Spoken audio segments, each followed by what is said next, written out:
Hello दोस्तों, नमस्कार। स्वागत है आप सभी का एजुकेशन मंत्रा में। दोस्तों, बात करेंगे जूनियर शिक्षक भर्ती अपडेट्स। विज्ञापन के बाद भी बैकडोर का खेल और 69,000 तीसरी चयन सूची का इंतजार जल्द खत्म होगा। अवशेष पदों पर शासनादेश जारी और इसके बाद डीएलएड 2020 यूपीटीटी 2020 परीक्षा कार्यक्रम कब होगा जारी। 69 के भर्ती वेतन भुगतान नाराजगी, इन सारे बिंदुओं पर चर्चा होगी। और यहाँ पे वीडियो को लाइक एंड शेयर करना बिल्कुल भी ना भूलें। और अगर चैनल पर नए हैं तो सब्सक्राइब भी कर लें, जिससे कि लेटेस्ट वीडियो की नोटिफिकेशन लगातार मिले। चलिए दोस्तों, वीडियो सेशन को स्टार्ट करते हैं और सबसे पहले हम जूनियर शिक्षक भर्ती के बारे में चर्चा करेंगे।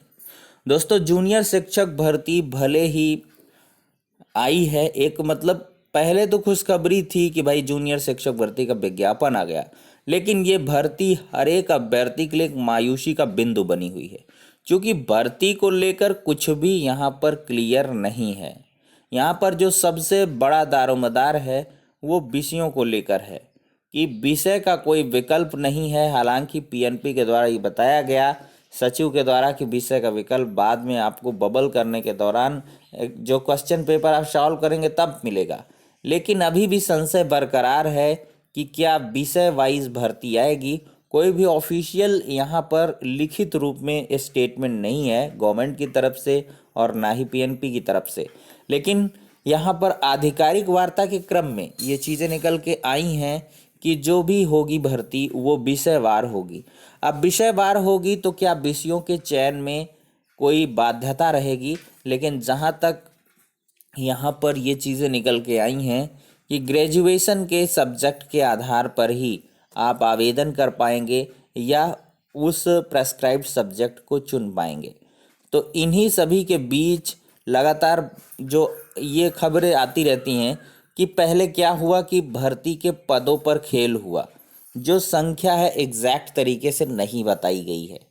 क्योंकि क्या हुआ कि 4 से 5 हज़ार पदों पर भर्तियां होनी थी, लेकिन ये घट के यहाँ पर 1500-1800 पद निकल के आ रहे हैं। तो आज के समाचार पत्र की बात करें तो शिक्षक भर्ती विज्ञापन के बाद भी बैकडोर से भर्ती की तैयारी। देख लीजिए, सहायता प्राप्त एडेड जूनियर हाई स्कूल में प्रधानाध्यापक सहायक अध्यापक के 1894 पदों की घोषणा के बाद से विद्यालयों के प्रबंधक स्कूलों में पिछली तिथि से भर्ती कराने में लग गए हैं। सरकार की ओर से एडेड जूनियर हाई स्कूल के लिए सचिव परीक्षा नियामक प्राधिकारी से भर्ती की तैयारी के बाद से ही प्रबंधक इस प्रयास में लगे हैं कि वह बैकडोर से शिक्षकों की भर्ती कर लें। प्रदेश के 3,000 से अधिक एडेड जूनियर हाई स्कूल ने अध्यापकों की भर्ती की सूचना बेसिक शिक्षा विभाग को नहीं दी।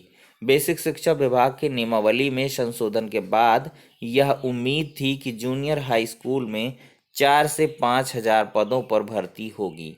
विज्ञापन जारी होने के बाद भी प्रबंधक इस उम्मीद में हैं कि चुनावी वर्ष में सरकार ने कहीं नियमों में ढील दे दी तो उन्हें अपने लोगों को भर्ती का मौका मिल जाएगा। प्रदेश में बड़ी संख्या में विद्यालय अनुदान की सूची में शामिल हैं। विद्यालय प्रबंधन इस कोशिश में है कि माध्यमिक विद्यालयों की तरह यदि वह भी बैकडोर से अपने लोगों को विद्यालयों में रखने में सफल हो गए तो उन्हें मोटी कमाई होगी। पता चला है कि विद्यालयों के प्रबंधक बैकडोर से शिक्षकों को विद्यालयों में रखने के लिए 15 से 20 लाख रुपए में सौदा कर रहे हैं। तो देख सकते हैं दोस्तों, यहाँ पर विज्ञापन जारी है, एग्जाम होना है, लेकिन बैक डेट से बैक डोर से एंट्री करवाना चाह रहे हैं, ऐसी खबर प्रकाशित हुई है। इसकी पूरी जांच की जानी चाहिए और जो भी इसके आधार पर संलिप्त हैं उन पर कठोर कार्रवाई भी योगी जी के द्वारा की जानी चाहिए। हालांकि पदों के बारे में यहाँ पर जांच प्रक्रिया होगी कि एक्चुअल में कितने पद रहे और आखिरकार इनके द्वारा पदों की संख्या क्यों नहीं दी गई, और जिसने भी पदों की संख्या नहीं दी है तो उस पर आगे आने वाले समय में कुछ कार्रवाई भी देखने के लिए मिल सकती है। लेकिन स्टूडेंट्स का क्या है, उनको सिर्फ 1894 पदों पर भर्तियां देखने के लिए मिली हैं और उन्हीं के लिहाज से, उन्हीं के हिसाब से आपको अपने आधार पर तैयारी करनी है। समय काफ़ी कम है, मात्र 1 महीने ही समय बचे हुए हैं, तो इस वजह से आप लोग धुआंधार तैयारी शुरू कर दें। पर डे मैंने बताया है, जितनी ज़्यादा रिगरस प्रैक्टिस उतने ज़्यादा बेनिफिट्स। तो जितनी ज़्यादा आप प्रैक्टिस करोगे उतना ही बेनिफिशियरी रहने वाला है। करंट अफेयर्स भी पढ़ते रहिए और इसके बाद जीके जीएस के क्वेश्चन भी लगाइए। और साथ ही साथ आप लोग दोस्तों क्या करिए कि जो परिषदीय विद्यालयों की किताबें हैं 6 to 8 वाली, उनका भी रसास्वादन करते रहिए। तो चलिए दोस्तों, अब कोरोना के मद्देनजर 8वीं तक के स्कूल ना खोलने की अर्जी दाखिल। देखें तो स्कूल में कोरोना से बचाव के दिशा निर्देशों का पालन ना होने का आरोप लगा है। इलाहाबाद हाई कोर्ट की लखनऊ बेंच में आज सुनवाई होगी।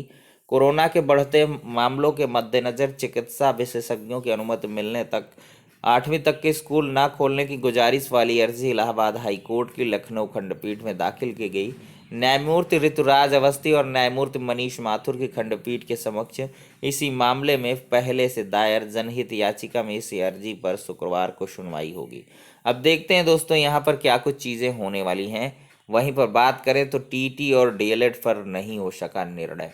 देख लीजिए, राज्य शिक्षक पात्रता परीक्षा टीटी 2020 और diploma in elementary education DElEd 2020 कराने पर बेसिक शिक्षा विभाग कोई निर्णय नहीं कर सका। परीक्षा नियामक प्राधिकारी की ओर से 2020 की लंबित दोनों परीक्षाएं कराने का प्रस्ताव शासन को भेजा गया है। टीटी की परीक्षा हर साल कराई जाती है। परीक्षा नियामक प्राधिकारी सचिव अनिल भूषण चतुर्वेदी ने टीटी 2020 कराने का प्रस्ताव शासन को भेजा था। वहीं प्राधिकारी की ओर से डीएलएड 2020 कराने का भी प्रस्ताव शासन को भेजा गया है। लाखों अभ्यर्थियों को दोनों प्रमुख परीक्षाओं के आयोजन का इंतजार है। उधर लखनऊ विश्वविद्यालय की ओर से कोरोना काल में लगातार दूसरे वर्ष बीएड प्रवेश परीक्षा का आयोजन कराया जा रहा है। उधर जानकारों का मानना है कि अप्रैल में पंचायत चुनाव होने के कारण अब मई में ही टीटी 2020 और डीएलएड 2020 परीक्षा कराई जा सकेगी। चतुर्वेदी ने बताया है कि शासन से मंजूरी मिलने के बाद ही परीक्षा का कार्यक्रम घोषित हो सकेगा। तो यहाँ पर दोस्तों देख सकते हैं किस प्रकार से यूपी डीएलएड और यूपी टीटी का जो कार्यक्रम है लगातार शिफ्ट होता हुआ नजर आ रहा है। और जहाँ तक देखा जाए तो यहाँ पर पंचायत चुनाव के बाद ही अब कोई विज्ञापन जारी होगा और उसके बाद ही आवेदन लेकर एग्ज़ाम वगैरह होंगे। तो ये चीज़ें मई जून तक घटित होने के लिए बाध्य हैं। अब जुलाई में ही टीटी 2020 की परीक्षा या डीएलएड 2020 का एडमिशन हो पाएगा। तो फिलहाल के लिए कुछ अपडेट हो जाती है। वहीं पर बात करें डीएलएड 17-18 बैच के प्रशिक्षुओं को प्रमाण पत्र नहीं, चतुर्थ सेमेस्टर का परीक्षा परिणाम आ चुका है, प्रमाण पत्र का इंतज़ार है। तो जो लोग एड जूनियर शिक्षक भर्ती का फॉर्म भर रहे हैं वो लोग क्या करें कि यहाँ पर प्रमाण पत्र में रिज़ल्ट डिक्लेरेशन डेट रहती है लेकिन वो नहीं है। तो जिस दिन रिज़ल्ट आपका डिक्लेयर हुआ है वही डेट डाल दें, अदरवाइज़ आपका फॉर्म भी सबमिट नहीं हो पाएगा क्योंकि यानी उसमें ले नहीं रहा है, नॉट अवेलेबल। ठीक है, जिस दिन रिज़ल्ट आया होगा उसकी ऑफिशियल विज्ञप्ति भी आप लोगों के पास होगी। वहीं पर बात करें तो शिक्षक भर्ती में सभी बीएसए को शासनादेश के अनुपालन की हिदायत दी गई है।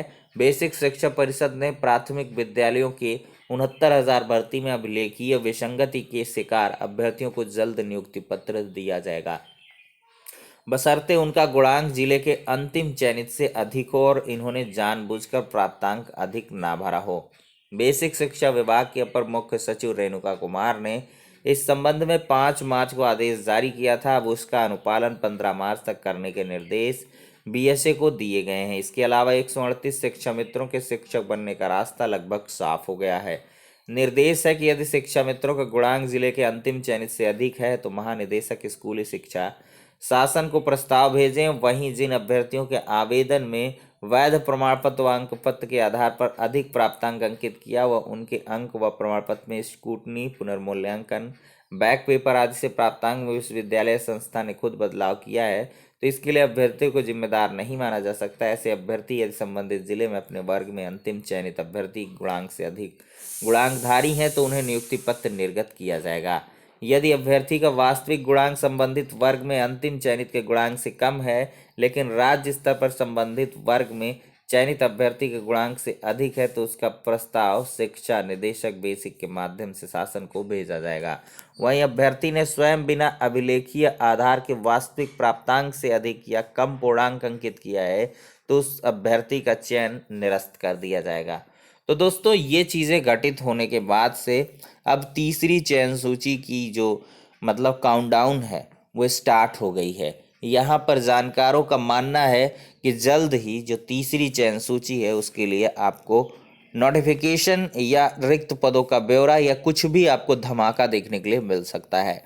तो 1 से 2 दिन का इंतज़ार करिएगा, मंडे तक कुछ बेनिफिट या पॉजिटिव न्यूज जो है वो आपको देखने के लिए मिल सकती है।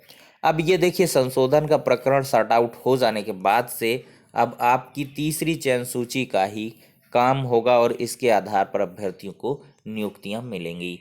वहीं पर बात करें तो वेतन ना मिलने से नई भर्ती के 69,000 के शिक्षक नाराज हैं। बात की जाए तो नवनियुक्त शिक्षकों के वेतन संबंधी मांग को लेकर आरएसएम के जिलाध्यक्ष धर्मेंद्र शर्मा के नेतृत्व में डीएम को ज्ञापन सौंपा गया।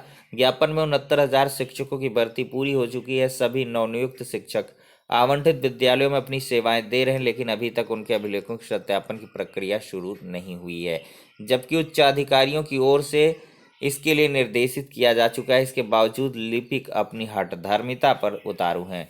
वेतन ना मिलने से शिक्षकों में नाराजगी है। नवनियुक्त शिक्षकों के अभिलेखों का सत्यापन कर जल्द से जल्द वेतन जारी करने की मांग यहाँ पर की गई है और इसी आधार पर हर एक जिले में कार्य होना चाहिए जिससे 69,000 के जो भी अभ्यर्थी उनको सकुशल जल्द से जल्द वेतन भी हो सके। नाराजगी जायज़ है क्योंकि काफ़ी लंबा समय बीतता जा रहा है और एरियर हो जाएगा तो एरियर में भी फिर बाबुओं की हठधर्मिता और खेल चलता रहेगा। तो फिलहाल के लिए आप लोग अपनी मांग अपने आधार पर अपने संगठनों के माध्यम से उठाते रहिए। जल्द ही आपको यहाँ पर धन वर्षा भी देखने के लिए मिल सकती है।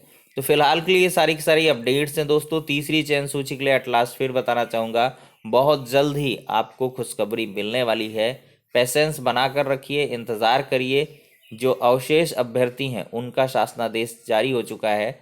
जो वंचित रह रहे थे नियुक्ति पत्र से उन सभी को जल्द से जल्द नियुक्ति पत्र मिल जाएंगे और ये मामला सॉर्ट आउट होते ही आपके चयन सूची पर काम स्टार्ट हो जाएगा और जल्द ही वो जारी भी हो जाएगी। तो फिलहाल के लिए इतना ही, नेक्स्ट वीडियो में मिलते हैं।